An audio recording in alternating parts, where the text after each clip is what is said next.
The X Zone Radio Show with Rob McConnell is largely an opinion talk show.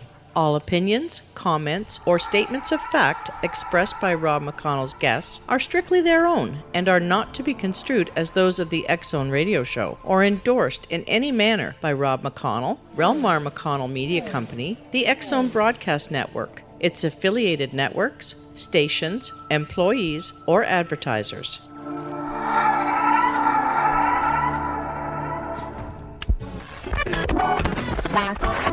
All Hit Radio.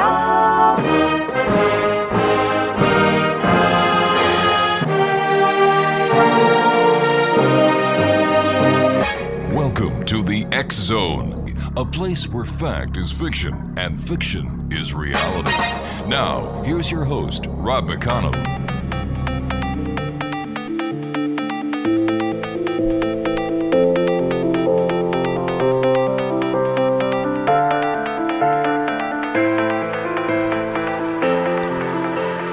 Hey, welcome back, everyone. This is Rob McConnell, and you're listening to us live and around the world on the Mutual Broadcast Network, X Zone Broadcast Network, the IPBN Radio Network, and Talkstar Radio Network.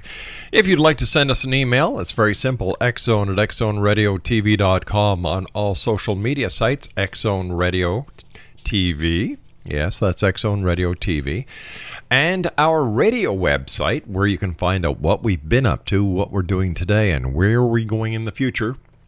And I'm not a psychic or a remote viewer, but I can only tell by the past where we are in the present, where we're going to be in the future, at www.xzoneradio.com. And don't forget, my good friend, Jeremy Scott, follows me tonight, as he does Monday through Friday, on Dark 30. Great guy, great show. I always have fun whenever I get the opportunity of chatting with him.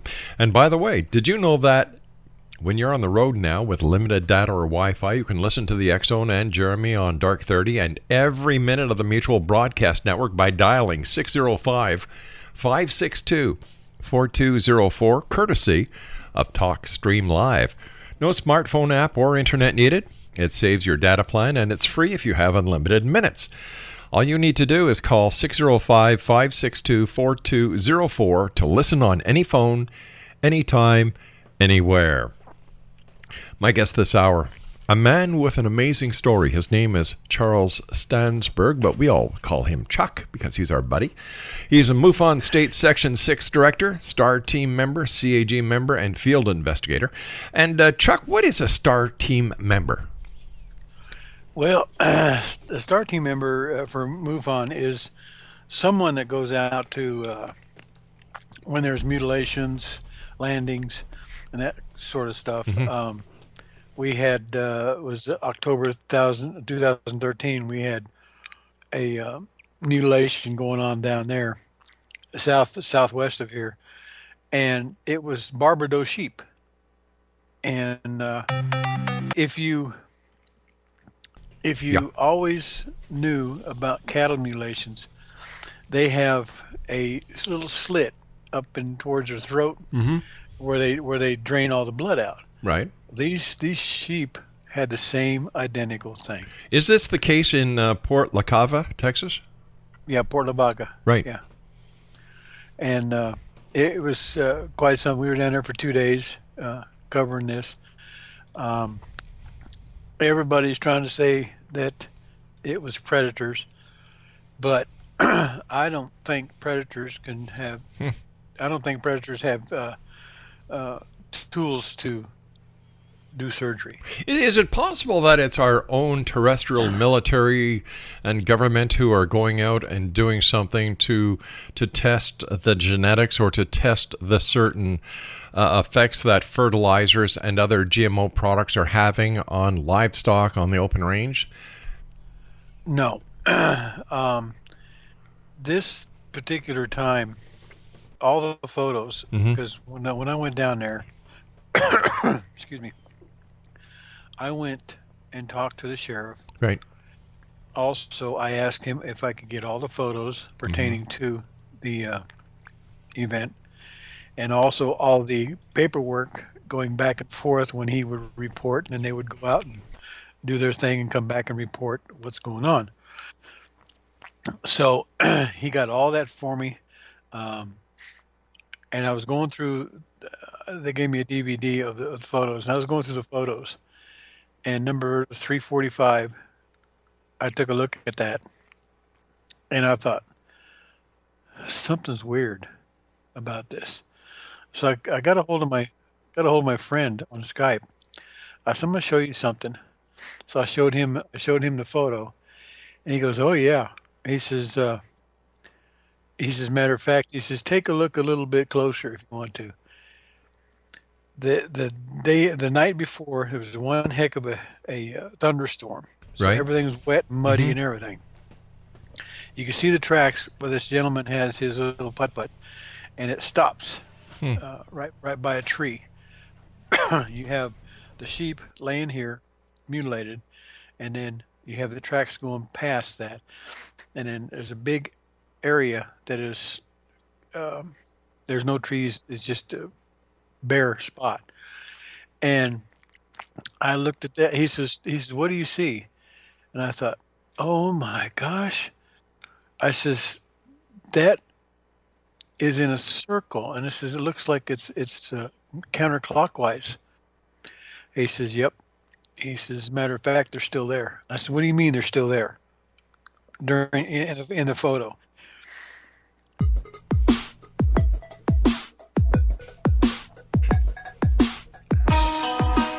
Welcome back, everyone. Our guest this hour is Charles Chuck Stansburge. And we're talking to Chuck about, amongst other things, his position as a gunnery officer aboard a battleship that is so big that it's actually moored on the other side of Pluto so that telescopes from Earth cannot see it. It houses up to 500,000 souls of every race, every species. Wow.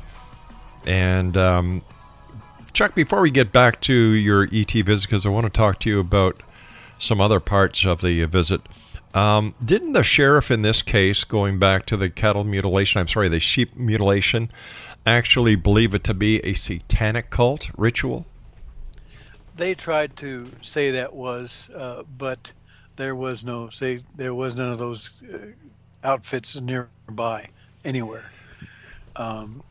They tried to say just about everything and anything to make sure that it wasn't a UFO. But weren't there other animals?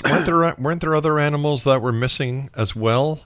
That the amount of animals that were missing or that were mutilated had increased over a period of time? Yeah,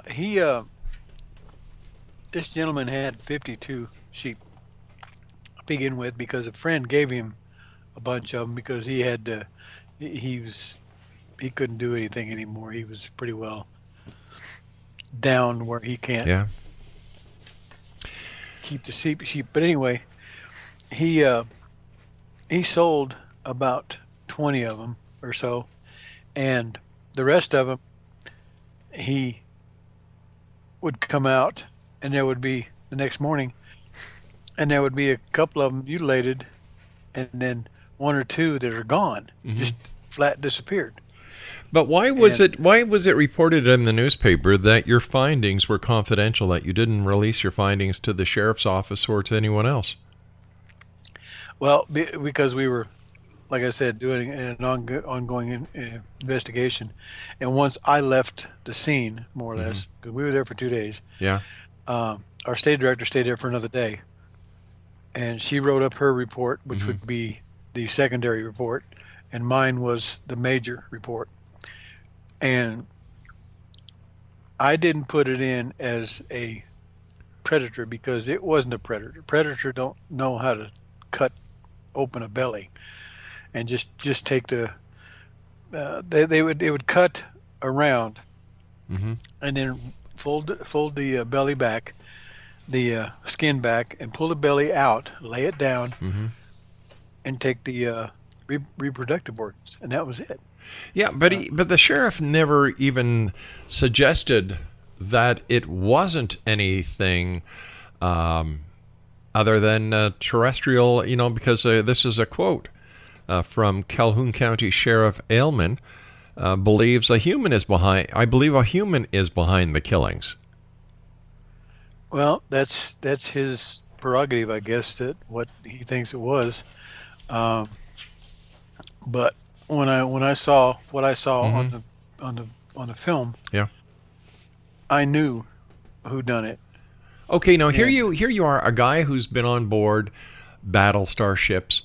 You're a gunnery officer. You have 7 people in your team. You go on galactic tour of duties around 4 times a month. Isn't there any way that you can use your pull, so to speak, to end all these mysteries? To say that, well, if Sarek and his Battlestar are protecting the galaxy and protecting us from the bad guys, the bad aliens, how are these bad aliens coming down and doing the cattle mutilation? And if it's not the bad aliens, that only leaves Sarek and crew doing this mutilation. And Well, if they're they're doing not if they are doing the mutilation, it doesn't seem like they're as good as you're painting them out to be. What they do now, the vegans are reptilian, Uh-huh. and they're meat eaters. So if they want to take a cow up, there's nothing left of it, probably just the bones. But If they're meat they eaters, don't do anything like that. What's doing it is the little helpers, you might say. They're probably 4 foot. Some of them are 5 foot, and they do their thing as far as I'm assuming that what they need the reproductive organs for is to clone more sheep, and that way they have their own stuff somewhere else. why wouldn't they just take sheep and keep them on board once they've got the necessary samples or tissues that they need to do the cloning? Eat the rest of the animal. Why put it back to Earth? That makes no sense. Well, it never left Earth. They were right there on the ground. The ship was laying there evidently because it was a counterclockwise space there. Right.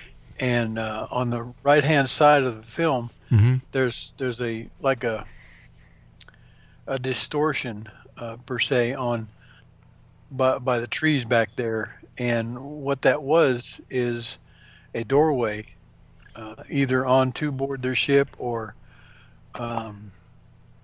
maybe going from Earth to where their ship is. I don't know, but But why would they need to take everything? You know, if we want to extract DNA, we don't have to rip a person apart. true. There's ways that we can extract DNA, you know, without killing. This is something that doesn't make sense. If it's just for the DNA they're after, they could do it in other ways where they wouldn't leave this trace evidence of something being wrong. So, I agree with you there because I took a look at a lot of the different areas where the sheep were mutilated, and I scratch in my head like, why? Why did they do what they did when they could just take the whole thing? or just take a tooth, Yeah, you know, or just take a bone marrow sample. You know, this, you know, and they can do the same thing with the cattle. They can do the same thing with the horses. And this leads me to another question. Are the amount of people that are disappearing from this planet actually being abducted and not brought back, that they are being kept somewhere against their will by some nefarious group of extraterrestrials and are being used for breeding stock? not that I know of. On Sarek's ship, there are a little over 200 humans, and they are up there on their own accord because they don't want to come back down to Earth. Right. A lot of them don't have families. You know, if you think about it, all the missing Right. people in this world, I can tell you where a lot of them are. Where? Because I've seen a lot of them up there on the ship, Where? and they're just happy. So they're being abducted or they're going willingly? willingly. So why don't they leave a note? Why all the secrecy? Why all the, people talk about the government having ulterior motives and doing black ops. It doesn't seem that the extraterrestrials are any different than the problems we're facing here on this planet. It's about, well, might be pretty close to it, but they don't interfere with whatever takes place here on Earth, like the wars and stuff like that, because they're not allowed to by the Galactic Alliance. They tell them, you do not interfere with any of the worlds around here. Just leave them be. If they want to kill each other off, then fine. That doesn't seem right. No, it doesn't seem right, but I agree with you there, because I've asked them. I said, how come you guys don't go in here and say, okay, to one of these certain countries, I ain't going to say any, but these certain countries that's doing all this stuff, why don't you take care of these bad guys? We're not allowed to. And that's what I get. They're not allowed. But they're allowed to kill livestock. They're allowed to abduct people. They're allowed to protect us from other alien beings. Entities, yeah. But they won't protect us against ourselves. So what are they protecting us against, and why are they protecting us if they're not going to do a damn thing about what's going on here? Well, they tried. Like I said, that they had went to all the different countries and to their leaders, and even the president of the United States said, "I don't want to hear it," because this is what's going on. We got to take care of our business, and we got to take care of our people here, and make sure that none of them get killed from people from overseas and this and that. And they just tried to get everybody together and say, look, you are a one species, and it's the human species, the human beings. So why don't you all stay together and be nice, and why worry about different countries and stuff and ground? You want to take this place, take that place. Why? I don't understand that myself either. All right, so looking at the big picture, Charles, something doesn't make sense here. It's not adding up, because if they are here and if they are supposed to protect us, if they have the ability to share a peaceful solution that would solve the problems of this planet, feed the sick, feed the hungry, heal the sick, make this a better world, wouldn't they benefit by this as well? They probably would, but like I said, they can't interfere on Earth of what's going on. So I wish they could. I wish they would. I wish they could. But I keep talking to them about it, but they say we can't do it. And yet, they will stop another species from coming to our planet. What happens if the other species would treat us better, or that the other species would be much more conducive to communicating with planet Earth and its leaders? They could be stopping progress.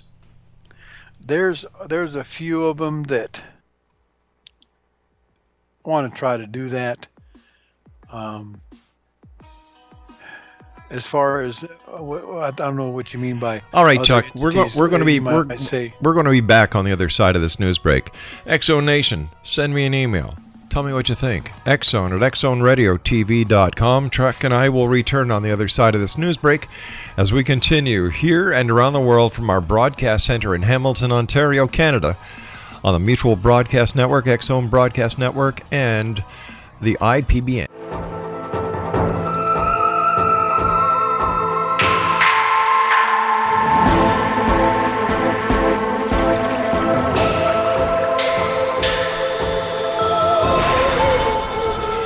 Welcome back, everyone. This is an interesting story.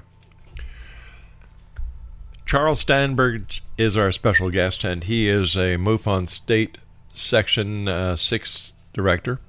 He is a STAR team member, CAG member, and field investigator. He is also a gunnery officer aboard an extraterrestrial battleship that houses about 5,000 people, souls from all over the galaxy and the beyond.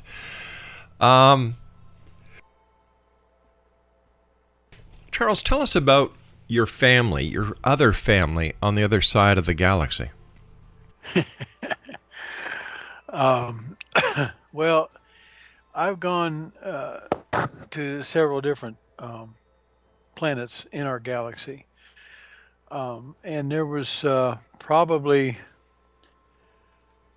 two of them, I think, were being overrun by naughty ETs. And we went in there to make sure that they didn't do anything else. We got rid of them, and they ran, and we, of course, we destroyed a few of their ships. But other than that, they took off like, wow, we don't need to be here. But also, I would go to one planet. It's about maybe about 250 light years away, that's in here in our galaxy, and it's a beautiful planet. And I got to know the people there, and the first time I saw it, it kind of startled me in a sense, 'cause like, how'd I get here, you know? Because next thing I knew, I was standing on this grass. It was like a grass. And there's a tree sitting over here, and I looked up, and here comes a ship. And it lands, a small ship, and it lands. And 2 or 3 people got off, or beings got off. And I looked over at that craft, and I went, wow. And they were walking towards this big building. It was solid white building.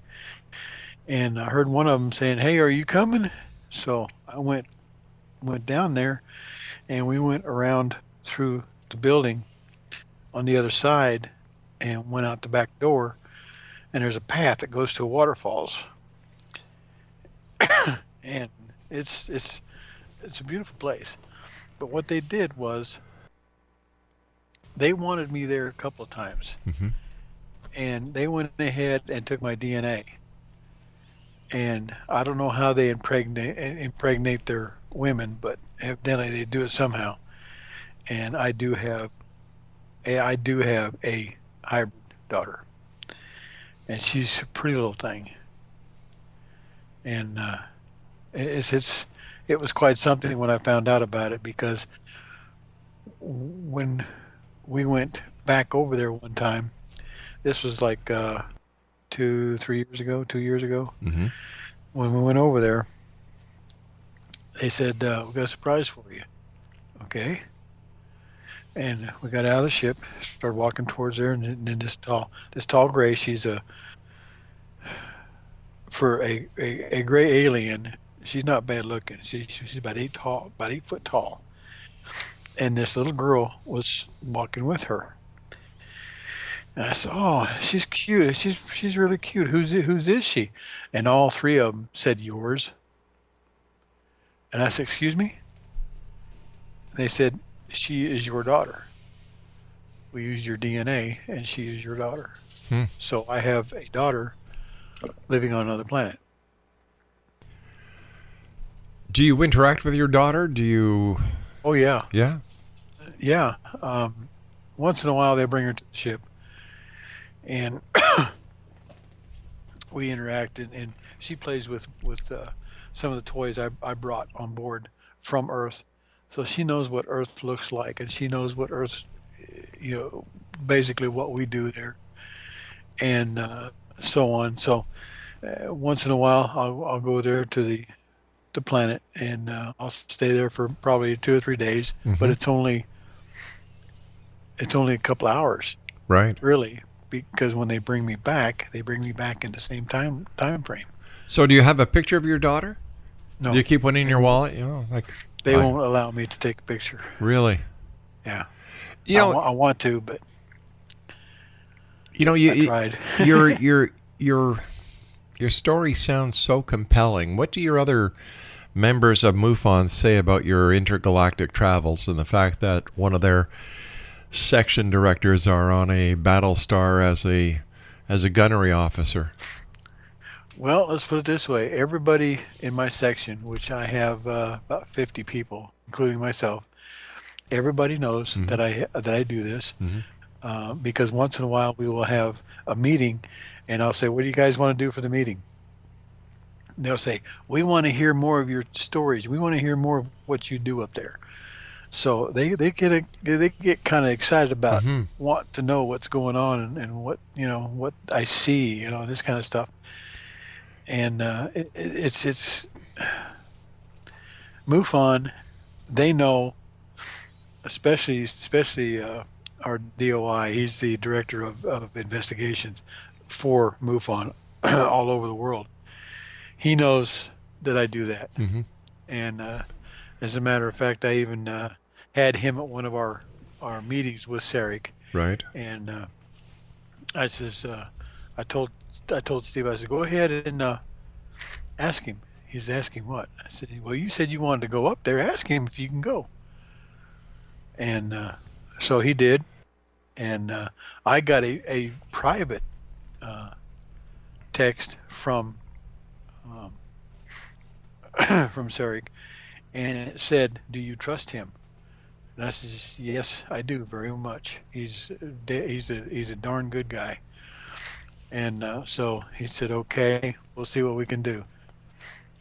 And about 2 or 3 weeks later, I asked Steve if he ever went up, and he says, "I don't know." He says, I didn't feel anything or see anything or whatever." And I said, "Well, I can guarantee you were there."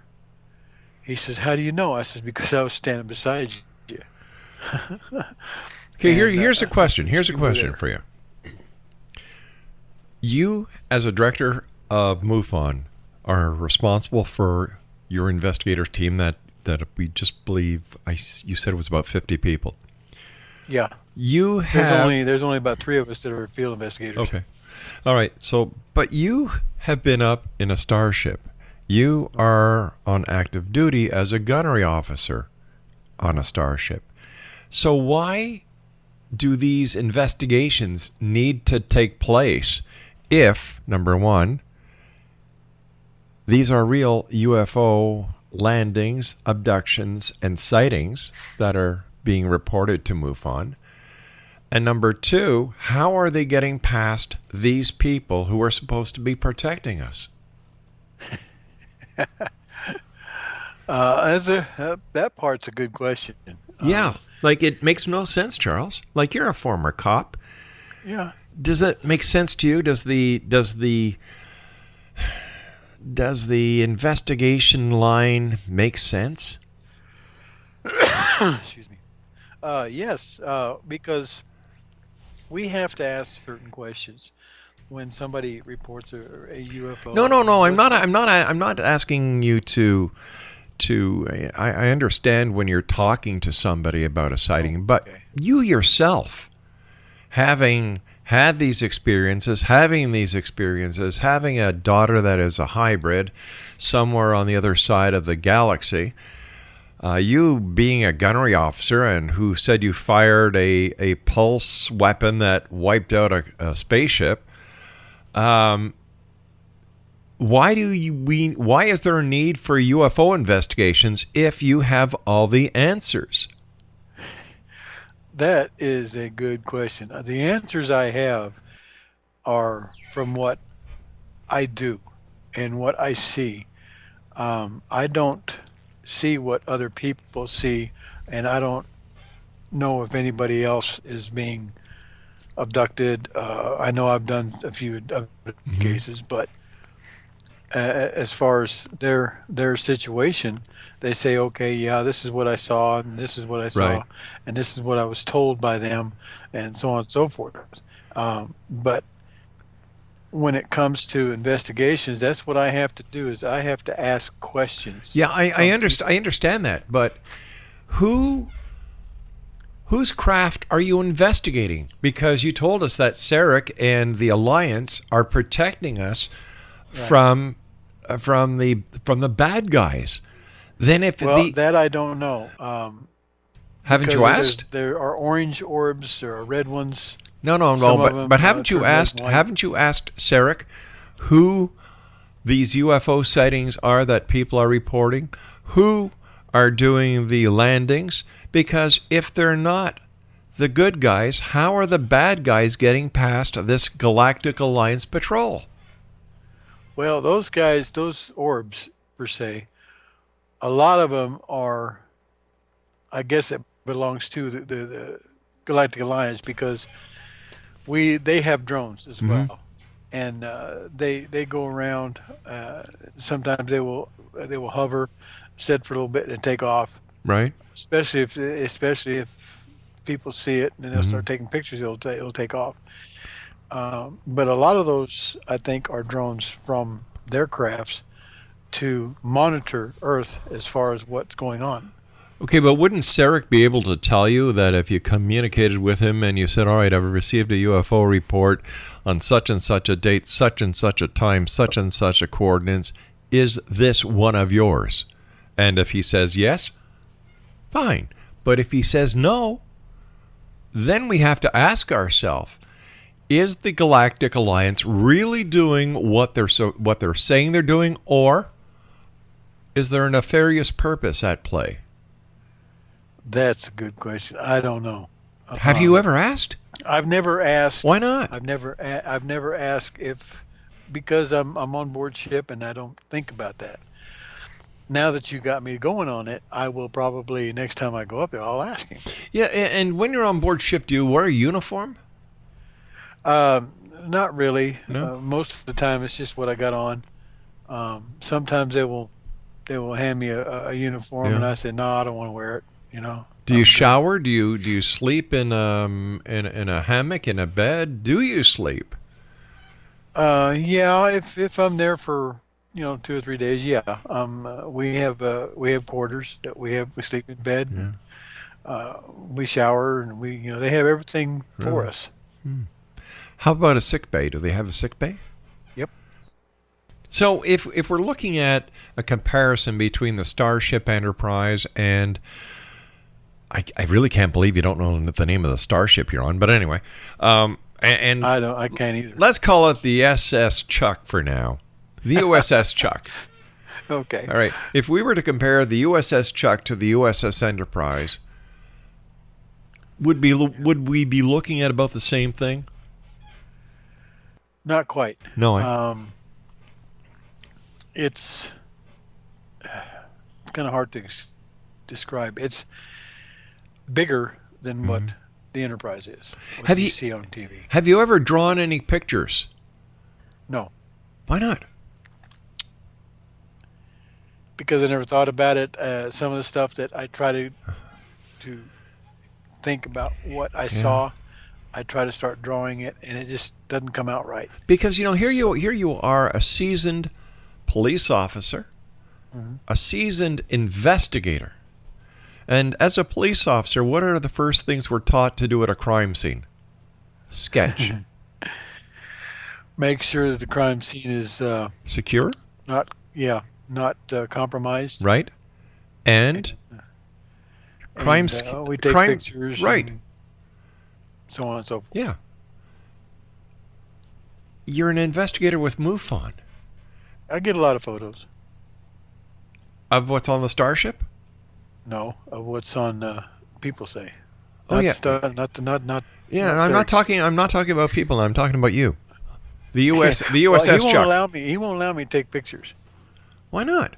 They won't allow. If he wants, us if to he take doesn't pictures mind of you, it. if he doesn't mind you coming on radio shows, if he wants you to talk about them, don't you find that a little strange that he doesn't want you to show pictures of where you are, what you do? Because the next question is, how do we know you're telling us the truth?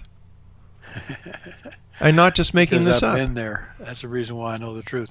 Here's the thing.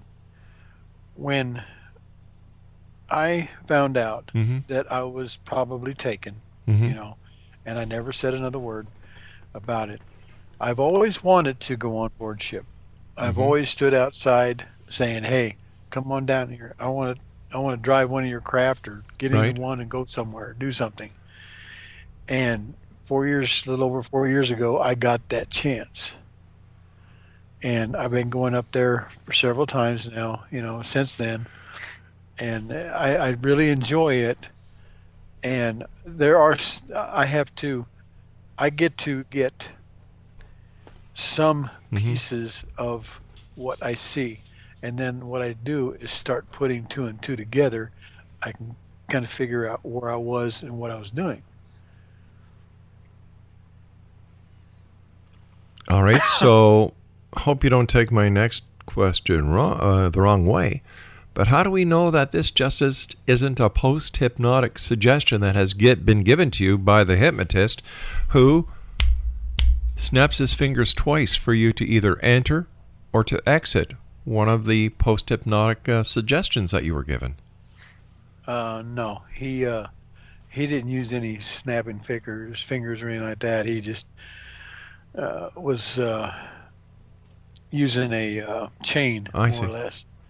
And he brought me out of it, and that's when I found out about what took place when I was coming down the hill from the lake. Is it possible that your first abduction actually happened in 1965 in Colorado, and that you were taken that time by Sarek?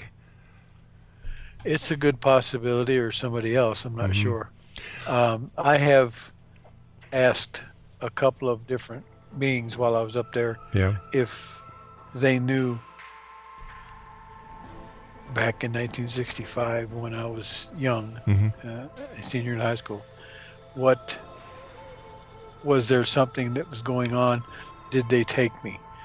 And most of them, two or three of them, would just say, well, we can't talk. All right, about Chuck, that. I've got to take my final break. Please stand by. Exonation. Charles Chuck Stansburge is our special guest, and we'll both be back on the other side of this break as we continue here in the X Zone from our broadcast center in Hamilton, Ontario, Canada. Don't go away.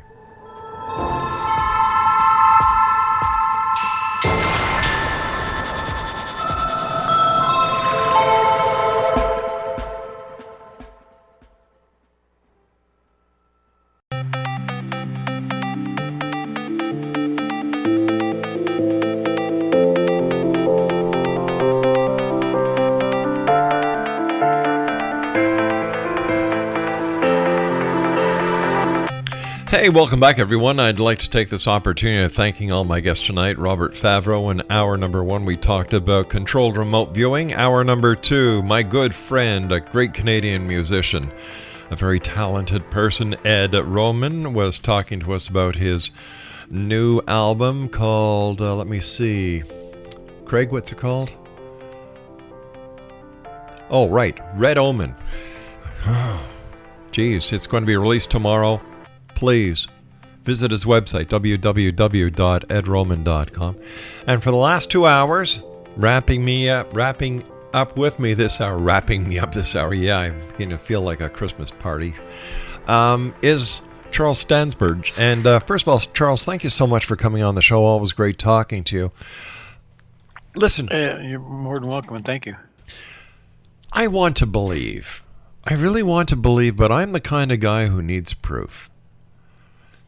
I'm sure that you come across people who you talk to and you tell this wonderful story to, just like the fellow members of your MUFON chapter, who are taken by it, that they and other people want there to be another life force out there so that we're not alone and that we have sort of like a big brother watching over us.